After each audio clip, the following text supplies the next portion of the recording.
Hello everyone and welcome back to the channel.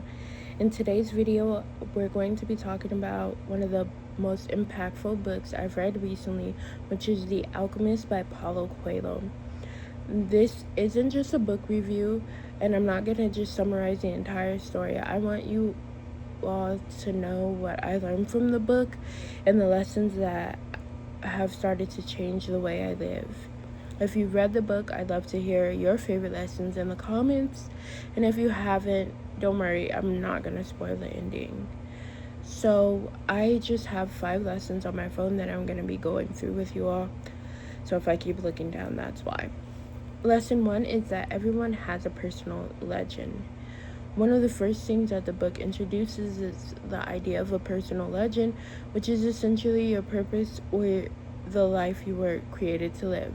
I'm very big on this, and I think that anyone who knows me knows that the first thing that I say is it's about living life on your own terms. And to me, that's equal to your personal legend. Like, we live our most fulfilled life when we are doing what we are meant to be doing, not what everyone thinks we should be doing. So the boy in the book, that's how they refer to him, but I guess his name is Santiago. He's a shepherd. And from the beginning, he has this reoccurring dream about a treasure. Most people around him are encouraging him to stay where he's at because it's familiar and safe. And the question is he going to stay comfortable, or is he going to risk everything to pursue something bigger? That challenged me a lot because I realized that a lot of us spend time waiting until we're ready before we actually start. We want certainty before taking that first step. And reading this book reminded me that purpose usually asks us to move before we have all the answers. I've spent months trying to figure out what I wanted to build in my life. I've been having some sort of crisis where I know I don't want to have the career that I previously had, but I'm not completely sold on what the next chapter of my life should look like. I have so many ideas, but nothing seemed to fit. Then, during a road trip, the idea of my next big venture came to me, and it wasn't forced at all. It just naturally came to me, and it aligns with everything that I say that I want out of life. And it still gives me the freedom and the peace and the things that I care about. It aligns with my values, and it allows me to live a life on my own terms. And that reminded me that sometimes clarity comes while you're already walking. Like, if I wasn't allowing myself to be open-minded to something outside of a 9 to 5, I think that I never would have wanted to go forward with this idea, because it would be so different than what everybody else says you should do. And this really has to do with the idea of that you need to stop forcing what isn't meant for you, and allowing yourself to just do what feels right. I was gonna say go with the flow, but I hate that saying. And so I think it's more about do what feels right to you. A lot of people will try to tell us that we shouldn't do something, and so we get deterred from that because we're listening to other people when our heart's desire is something completely different. And there was many points in the book where he talks about the damage that no longer listening to our heart and allowing fear to win can cause us, and how all these different things. And I realized that, like, if I force myself into a 9 to 5 or this one cookie cutter career that people have for me, the damage that I'll do for my imagination and all the things that I pride myself on. I also think that even just holding myself to the idea that I developed for myself when I was 10 or 16, and I'm in my late 20s now would also be an injustice, because it's forcing myself to do something that doesn't actually align. I'm a mother now. Um, I have one master's degree and I'm working on my second. And that was never in my plans initially. So I'd miss so much of life if I just went according to the personal legend that I thought I'd have when I was 10 or 16 or however old. And so it's just allowing yourself to have space and grace for your personal legend to come to you. And I think for me now, I've realized that my personal legend has more to do with living a fulfilled life and helping people create the same, where you're able to live your life on your own terms, and essentially have little to no regrets with the life that you've created for yourself. And part of that means that you have to be willing to go against the grain and step outside of what everyone else is telling you to do so that you can find what you truly enjoy. And so that was lesson 1 for me. Let me see. Lesson 2 is to pay attention to the omens. Throughout the story, the boy keeps encountering what the book calls omens. Sometimes they're conversations, sometimes they're people, sometimes they're little signs that most people would have ignored, such as like hawks in the sky. The difference is that the boy, Santiago, chooses to pay attention to them. The lesson completely changed how I think about everyday life. A few days ago, I opened a fortune cookie, and it said something about living present in the moment. Being present in the moment. Normally I would have just read it and then thrown it away, like, it's a fortune cookie.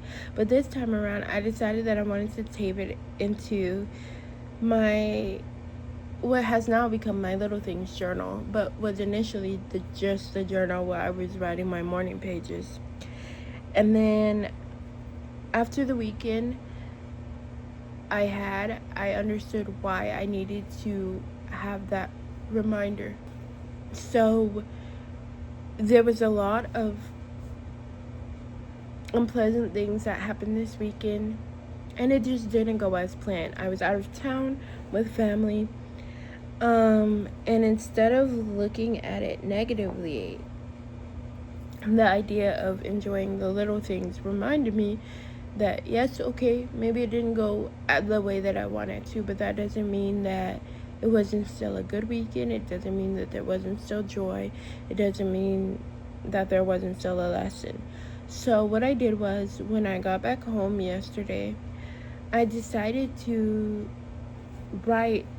go in and write around that taped in fortune about the importance of staying in the present moment and what that looked like for me this weekend. Getting to see my son play and interact with his cousins, getting to be there for my nephew's 10th birthday, getting to spend time with my brother and my sister-in-law, who I barely see anymore because we obviously live in a different state. All those things that like money and FaceTime and all the other things can't give you, like one in a lifetime experiences. My first nephew only turns 10 once, and my son is only going to be this little once. And so it was a great reminder, because I left one of my phones here at home, the one that I'm recording on now. And then when we got down there, my mom went to an event and was gone all weekend. And so I left my phone in the car, my other phone. And so basically I had no phone all weekend. And as self-aware as I am, I've still never had to go without a phone before. Mind you, I had this phone, but I have the only thing I have on here is YouTube. So I barely use it at all. But that was actually exactly what I needed. Having that reminder of enjoying the little things made me be present in the moment. I wasn't able to do anything productive, like create content or read or get anything checked off my list. I was forced to just sit in the moment, be present with family, laugh with my brother, um, enjoy seeing my son and my nephews swim together. None of them know how to swim, so that was even funnier. And I have pictures, and it was just like, I would never have had any of that if I was so focused about being on the phone. Because as parents have always said, and as we know, our phones can prevent us from actually living in the moment. If I was doing what I intended to do this weekend, which is record a content, put out a podcast episode, watch YouTube videos, read, all those things, I would have missed those little moments that I was able to see this weekend. And so I think that leaving for phone number one was the first omen. Leaving the second phone was the second omen. Not to mention all the other little things. And so when you start to pay attention, life will show you exactly what you need in that moment. And the lesson for me was about being more present. Maybe not all the time, because obviously I still do have things that I'm working towards, and so there's going to be times where I have to put in work, but learning to allow myself joy for the little things. And that's all I have to say about that one. Lesson 3 would be that the treasure changes along the way. I found this so interesting because he became the person capable of finding the treasure, and that treasure changed along the way. Every person he meets teaches him something.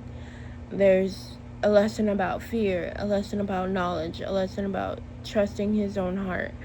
Every stop along the journey shapes him into someone different than the boy who first left home. That made me ask myself a question. What if the goal isn't just reaching the destination? What if the person I'm becoming is the real reward? Which is obviously a question that stayed with me. I was actually just talking about this on the podcast episode for the Baby Your Higher Self is Calling podcast, which I just uploaded this morning. But as you all know on this channel, I've been documenting the Becoming Her journey, especially the 90 Day to Become Her challenge. And when I first started, I thought becoming her meant being more productive, but now I actually think it means being more present and more intentional and more at peace. I want to be someone who doesn't force relationship and someone who builds healthy habits one day at a time. I also want to be someone who understands that growth isn't measured by one perfect day, but by consistently choosing to show up even when we have a string of imperfect days. The book gave me a new perspective to life. And so those are the 3 main lessons that I learned. Obviously, there's also things that I could have said, like it taught me about becoming the person you're meant to be, happening one day at a time. Your dream doesn't have to look like everyone else's. Pay attention to the little things. Every journey has something to teach you, and to stop forcing what isn't meant for you. But the 3 that I named are really the 3 that have shown up most often since reading that book. And if there's one thing that The Alchemist taught me, your purpose isn't something you find by sitting still forever. You discover it by taking the next step, paying attention to the lessons along the way, and trusting that even the difficult parts of your journey are shaping you into the person you're desiring to become. I'd love to know what lessons stay with you the most. I know that this was a different video, but it was just what I felt aligned in the moment.